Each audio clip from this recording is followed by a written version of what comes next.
In the year 1857, America was in the midst of the horse and buggy era. Candles still lit most of the homes, and transportation was almost primitive. But the faith and determination of one man in New Haven, Connecticut, was about to change all this. The man was Edwin L. Drake, who had been summoned by the New Haven banker, J.M. Townsend, to discuss a business matter.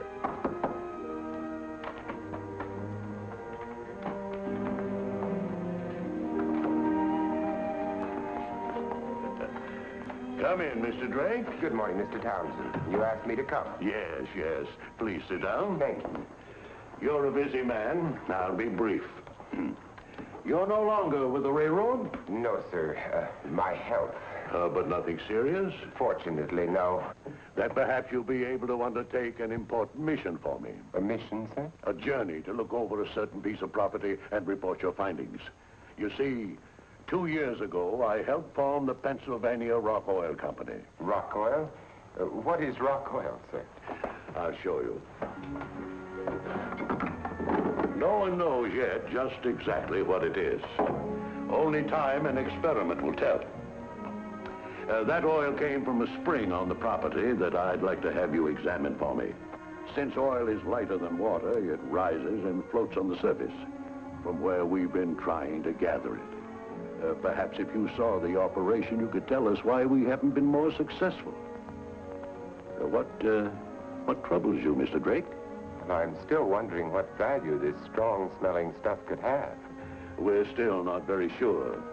But let me read you this. It's a report on it that Professor Silliman of Yale University submitted 2 years ago, April 1855. Listen.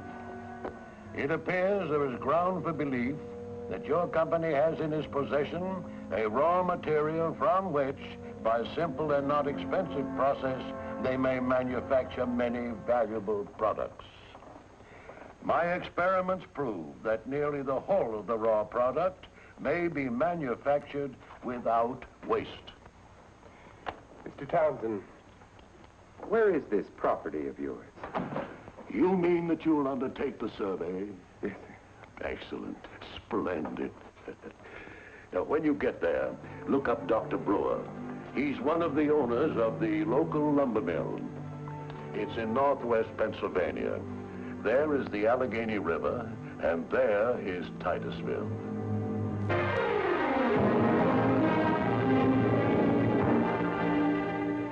There it is, floating on top of the water. And tell me, Dr. Brewer, how did they collect the oil? Ah, well, now you've come to the real problem. Come here, I'll show you. Now, this is a system of troughs and skimmers we put in about 4 years ago. Now, the idea was to let the spring water into the troughs and then skim off the oil. And it seemed like a pretty good idea. But it didn't work? Oh, yes, it worked all right. But... And how much oil did they produce? Well, that was it. Only about 3 to 6 gallons a day. And that was a lot of effort and expense for only that much production. Yes, I see. So, after a few months, the project was abandoned. And now, as you can see, these skimmers have rotted. That...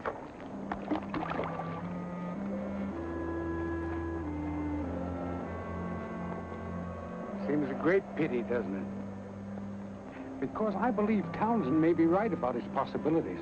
Oh, 4 years ago, back in '53, I took a bottle of it back to my old teachers at Dartmouth College, Professors Crosby and Hubbard.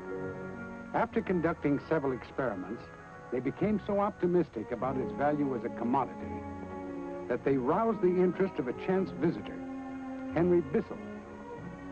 Bissell became so enthusiastic about its commercial future that he carried a sample back to New York and showed it to his business partner, Jonathan G. Eveleth.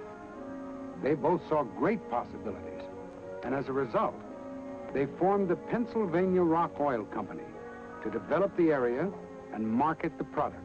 And since the spring was on our land, my concern, Brewer Watson Company, was given shares in the venture, the same company in which your New Haven interests are involved. So after all that time and trouble, it's come to this. Isn't there a more satisfactory way of collecting the oil? No.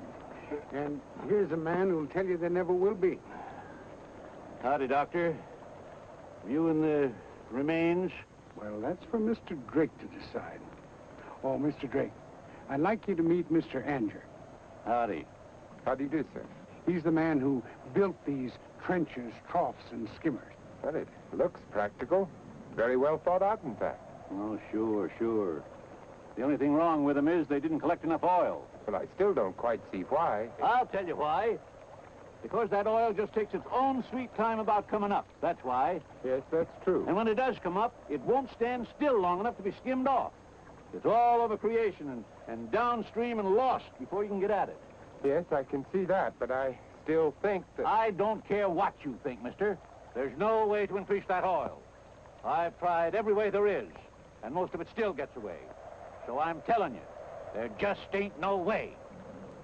I think it is possible. To increase the quantity of the oil? And collect enough to make it commercially practical? Yes. It may take time, but a way can and will be found.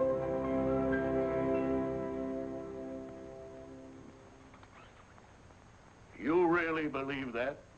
I do. Good. I can now recommend we proceed with the reorganization of the company as the Seneca Oil Company. I'll also recommend we elect you president of the company and engage you as general agent to raise and dispose of the oil. Would a salary of, say, $1,000 a year be acceptable? Yes, sir, I think it would. Fine. Now then, as soon as the reorganization is completed, you'll be sent back to Titusville to drill, bore, dig, mine, and search for petroleum. Is that clear? Quite clear, Mr. Townsend. I'll be ready. Good.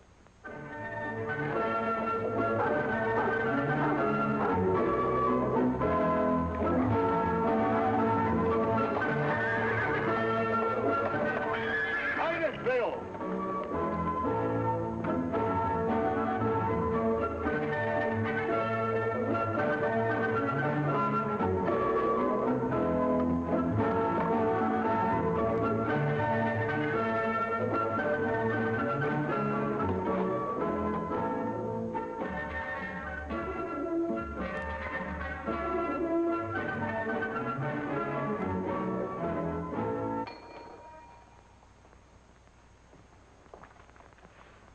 My name is Drake from New Haven. Oh, yes, sir. We've been expecting you.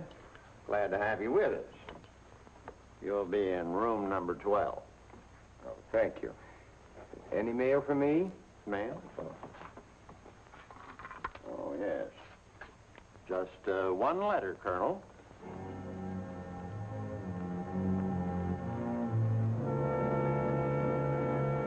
Thank you.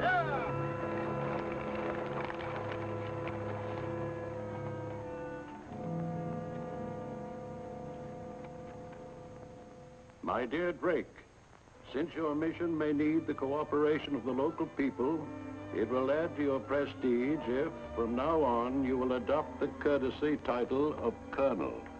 I hope the work proceeds with the utmost dispatch.